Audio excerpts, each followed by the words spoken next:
توانائی دیتی ہے, پورا مضمون باندھا ہے.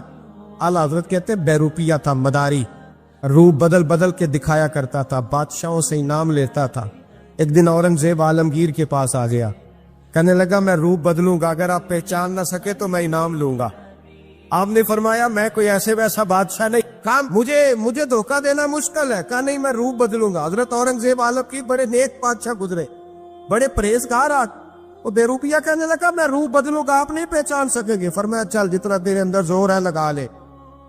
حضرت نے اعلان کیا کہ میں نے فوجی بھرتی کر دے, 2 ماہ کے بعد ٹیسٹ ہوگا. وہ 2 مہینے دوڑتا رہا, رنگ روپ بناتا رہا, آیا ٹیسٹ دینے, 2-3 سپاہیوں کا امتحان لیا. اس کی باری آئی تو 10 روپے دیے, کہنے لگے تیرے آنے جانے کا کرایہ میں نے تجھے پہچان لیا ہے. کچھ دنوں کے بعد جانے لگے سفر پر, تو بھکاری آ گئے خیرات مانگنے. اس نے بھی سارے منہ پر سیاہی مال لی, کپڑے پھاڑ لیے, سر کے بال مڈا لیے, پگے تک کٹا لی, بدرنگ ہو کے آیا. کاسا آگے کیا تو حضرت نے 10 روپے ڈالے, کہنے لگے تیرے آنے جانے کا کرایہ میں نے پہچان لیا ہے. کچھ دن گزرے تو ٹیچر کی ضرورت تھی. اس نے مونچھیں بڑی کر لی, داڑھی نکلی لگا لی, سر پہ جنا کیپ پہن لی, ایک شیروانی لے لی اور ہاتھ میں چھڑی پکڑ کے آیا. کہنے لگا میں استاد ہوں, 2-4 بندوں کا امتحان لیا, اس کی باری آئی تو 5 روپے دیے, 10 روپے دیے, کا تیرا کرایہ میں نے پہچان لیا. 2 سال گزر گئے. وہ جب بھی آتا حضرت پہچان لیتے. ایک دن سفر پہ جا رہے تھے, بہت بڑا لشکر تھا, جہاد کرنے جا رہے تھے اورنگزیب عالمگیر. تو دیکھا ایک پہاڑی ہے, پہاڑی پہ لوگ جا بھی رہے ہیں آ بھی رہے. اورنگزیب عالمگیر پوچھنے لگے یہاں کیا ہے؟ کہنے لگے بابا جی بیٹھے ہیں دعا کرتے ہیں, اللہ کے نیک بندے ہیں. اورنگزیب کہنے لگے یار پرانے لوگ سارے ہی اللہ والوں کو مانتے, یہ بھی مصیبت آئی ہے جتنی نہیں آئی ہے, سارے لوگ ہی مانتے. کہنے لگے ذرا میں دعا نہ کرا لوں, بچے کام جا رہا ہوں. اورنگزیب بادشاہ تھے, بادشاہ لوگ نازک مزاج ہوتے ہیں. گھوڑے سے اترے, بڑی مشکل سے پہاڑی پہ چڑھے, اوپر گئے تو لائن لگی ہے, بابا جی غار میں بیٹھے. کہنے لگے میں نے ملنا ہے, میں اورنگزیب ہوں. انہوں نے کہا ہمارا بابا اس طرح کا پیر نہیں کہ امیر آئے تو رنگ اور ہو, غریب آئے تو اور ہو. یہاں اگر ملنا ہے تو لائن میں لگ جاؤ, سب ایک جیسے. اب لائن میں کھڑے ہو گئے, 50 آدمی آگے تھے, کہتے ہیں 51واں نمبر تھا. تھک گیا دھوپ میں کھڑا کھڑا. جب میں پہنچا غار کے دہانے تو میں نے بابا جی کے چہرے پہ نظر ڈالی تو بڑا نورانی چہرہ, بڑی خوبصورت لب و لہجہ. میں نے کہا میرے جیسا آدمی بھی پگڑی باندھ لے تو اچھا لگنے لگ جاتا ہے, بڑا خوبصورت انداز. کہتے ہیں میں ان کے پاس اتحیات کی حالت میں بیٹھ گیا. میں نے کہا حضور میں جا رہا ہوں جہاد کرنے, دعا کرنا. بزرگوں نے ہاتھ اٹھائے, اللہ اس کی مدد فرما, دین کو غلبہ عطا فرما, اسے دین کا سچا پکا سپاہی بنا. پھر تھپکی دی, 2-4 نصیحتیں نکال ڈالی. دیکھنا ظلم نہ کرنا, زیادتی نہ کرنا, جب تم جیت کر نہ کرنا, غرور نہ کرنا. نصیحتیں بھی کر دی. کہتے اب جب میں اٹھا تو 2-4 دینار بطور نذرانہ مسلح کے نیچے رکھے, اور الٹے قدم جب میں غار سے اترا انہوں نے رومال جاڑا اور اٹھ کے کھڑے ہو گئے. کہنے لگے آج نہیں تو نے پہچانا, آج نہیں تو نے پہچانا, میرا انعام بنتا ہے, آج نہیں پہچانا, لا پیسے. اورنگزیب کہنے لگا یار تو نے حد کر دی, کہاں چڑھا کہاں کھڑا رہا, دھوپ میں تھک گیا, کمال کر دی بھائی تو نے. پتا تو کیا لے گا, اب جلدی بتا, وہ کتنے لوگ پیچھے دھوپ میں کھڑے ہیں, لشکر سارا کھڑا ہے, کیا لے گا؟ اس نے کہا سب سے قیمتی ہیرے وہ ہے جو تیرے سر کے تاج میں لگے ہوئے, مجھے تیرا تاج چاہیے. او بھائیو سننا اور یاد رکھنا, میرے اعلیٰ حضرت کہتے ہیں بادشاہ نے سر کے اوپر سے تاج اتارا, بہروپیے کے قدموں میں رکھا اور کہنے لگے یہ لے, اور یہ تو تیرا مانگنے پر میں نے دیا ہے نا, میں واپس آتا ہوں تو آنا میں اپنی مرضی سے بھی تجھے دوں گا. تو نے اورنگزیب جیسے بندے کو دھوکہ دیا, آنا میں اس وقت بھی دوں گا. وہ دے کر بس بات ختم ہو گئی, حق ہو گئی. دے کر کہتے ہیں جب میں پلٹا نا واپس, بہروپیے نے آواز دی بادشاہ ٹھہر جا. تو میں نے پلٹ کے دیکھا تو کہنے لگے یہ اپنا تاج لے جا, اٹھا اور لے جا. میں نے کہا 2 سال بیت گئے تجھے محنت کرتے, آج قابو آیا تو لے جاؤ. کہنے لگا لے جا, مسئلہ سمجھ میں آ گیا. میں نے کہا مجھے بھی تو سمجھانا.